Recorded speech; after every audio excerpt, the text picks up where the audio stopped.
이 검찰 조사 후 오랜만에 모습을 드러낸 고영태 증인에게 질의하겠습니다. 마이크 앞으로 좀 끌고요. 입에 가까이 대서 명확하게 소리가 나게 해주시고요. 네네. 시간이 많지 않으니까 짧게 우리 많은 얘기들을 좀 해봅시다. 네. 국민들은 고영태 증인의 신변 안전에 대해서 걱정을 많이 했습니다. 네. 저는 고영태 증인을 판도라의 상자를 연 사람이라고 생각합니다. 네. 고영태 증인이 아니었다면 오늘 이 자리는 없었을 것입니다. 네. 그리고 이 박근혜 대통령과 최순실의 국정농단은 아마 임기 말까지 계속됐을 거고 이 나라는 어떻게 되었을까 생각만 해도 끔찍합니다. 고영태 증인이 그 상자를 열었습니다. 고영태 증인이 어떤 이유에서였던 본인이 억울했던 그 이야기들을 언론에 제보를 했고 이것이 연결되면서 오늘까지 왔다고 생각합니다. 그간 신변의 위협을 느낀 적은 없었습니까? 신변에 그렇게 위협을 느낀 적은 아직까지는 겪진 않았습니다. 오늘 고영태 증인은 아주 중요한 사람입니다. 네. 오늘 우리가 주고받는 이야기들은 아마도 다른 사람들이 피하고 있었던 이야기나 다른 사람이 절대 입을 열 수 없던 이야기들이 있을 수 있을 것 같습니다. 네. 박 대통령 만난 적 있습니까? 없습니다. 그런데 어떻게 옷을 만들었습니까? 제가 가방을 만들어야 되는데, 가방을 만들려면, 대통령님 순방 가기 하루 전날이라든지, 이럴 때 가방을 만들어야 되는데, 하루 남겨놓고 가방을 만든다는 건 되게 어려웠고, 그 공장에서도, 그거는 우리 좀 길게 해야 네네. 되니까 옷을 만들어서 대통령께 드렸습니까? 네, 제가 드린 게 아니라 옷을 만들어 가졌어요? 드리면. 가져갔습니까? 네. 누가 가져갔습니까? 최순실 씨가 가져갔겠죠? 이영선 비서라든지. 네. 예. 네. 그럼 어떻게 옷을 만들어라라는 얘기는 누가 지시를 했습니까? 다 최순실 비슷비슷한 씨가 네, 전달을 지시를 했고요. 했습니다. 네. 옷을 지금까지 박 대통령 옷을 몇 벌이나 만들었습니까? 정확히 세보진 않았지만 한 100벌 가까이 만든 것 100벌 같습니다. 가까이. 언제부터 만들었습니까?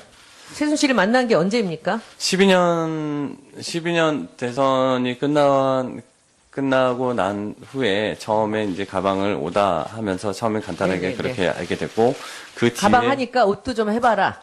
한 2, 3개월 가방만 한 거의 반년 정도 했던 것 같습니다. 그러다가 가방에 문제가 좀 생길 것 같으니, 그러면 옷이랑 같이 빨리 네. 진행을 해보겠다. 그래서 이제 알겠습니다. 옷도 해봐라. 그래서 옷을 같이 하게 근데 그 됐습니다. 100벌 옷은 다 어디 갔을까요? 한 번 입었던 옷을 다시 입은 것은 본 적이 없거든요. 어디다 팔았을까요? 여러분들이 갔다가 어디다 대통령 입었던 옷이라고 저는 무슨 처리하는 방법이 있었을 것 같다는 생각도 들었습니다. 제가 이제 옷을 봤을 때는 대통령님이 순방 가실 때 입었던 옷들을 또 그걸 내부에서 어떤 질의 발표라든지 이런 데 있을 때 다시 입으신 적을 몇 번 본 적은 있거든요. 네네.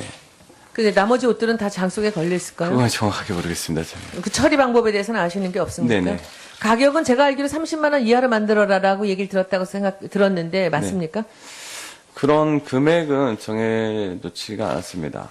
제가 최근에 옷 만드는 사람한테 그렇게 들었거든요. 네네. 그럼 그 사진에 나온 샘플실이라는 데가 그 고영태 증인이 옷을 만들었던 곳입니까? 네네. 네. 제가 한번 여쭙겠습니다. 혹시 옆에 계시는 김종 증인을 알고 계십니까? 네, 알고 있습니다. 만난 적 있습니까? 네, 만난 적 있습니다. 어떤 사람이었습니까? 고영태 증인이 바라본 김종 증인은? 처음에는 저도 처음에 만났을 때는 그냥 어떤 사람인지 몰랐습니다. 그냥, 본인의 할 말만 하고, 남의 말은 귀담아 듣지 않고, 그냥 네네네네, 이런 식으로, 다 알아, 하는 이런 식이었기 때문에. 거기서도 그렇게 얘기했군요. 네네. 거기 논현동에 자주 왔습니까? 아니면 논현동에서 본 게 아니라, 딱 한 번 봤던 게 인터컨티넨탈 호텔에서, 한 번밖에 안 봤습니까? 네, 한 번 봤습니다. 최순실이 바라보는 김종 증인은 어떤 사람이었습니까?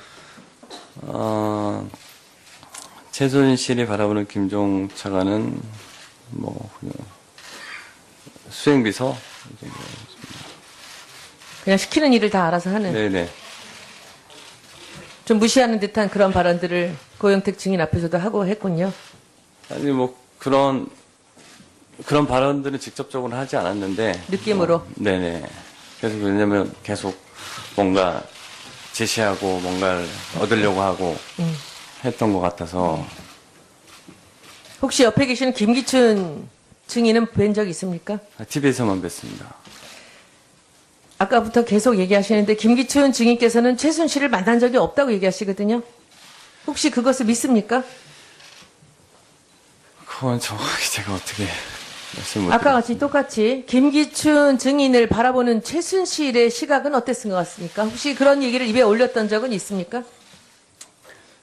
그런 얘기는 들은 적이 없는 것 같습니다. 제가. 느낌으로는 도움이 되는 사람이라고 생각했습니까? 조심하던가요, 최순실도? 아니 그런 얘기도 한 번도 들은 적이 없습니다. 네, 잘 알겠습니다. 네. 그 가방 회사를 그럼 아까 말씀 들어보니까 원래부터 가방을 만들고 계셨습니까? 네네. 아니면 가방을 뭐 판매를 하는 일을 하셨습니까? 네, 그 제작도 하고 네. 판매도 하고 저는 그거 보니까 처음에 그 오스트리치를 하다가 나중에 악어도 이제 독일 갈 때는 들고 가는 걸 봤습니다. 초록색, 파란색 두 개를 가져가서 옷에 맞춰서 네. 했던 거로 이제 봤는데 그 돈은 받았습니까? 대통령이 들은 거를? 네. 그 오스트리치 가방은 얼마고 악어 가방은 얼마 받았습니까? 오스트리치 가방이 시중에 나와 있는 게 지금 뭐 나와 있는 걸 만들어진 걸 사게 되면 증인이 받은 게 얼마였습니까? 제가 받은 건 한 120 정도 받았던 것 같습니다. 악어는요? 악어는 280 이 정도 받았던 것 같습니다. 그러니 그 가방을 얼마에 또 팔았는지를 모르는 거죠. 네네. 그치 최순실 씨와 그 고영태 증인이 거래한 것은 도매가였죠. 네네, 그렇습니다.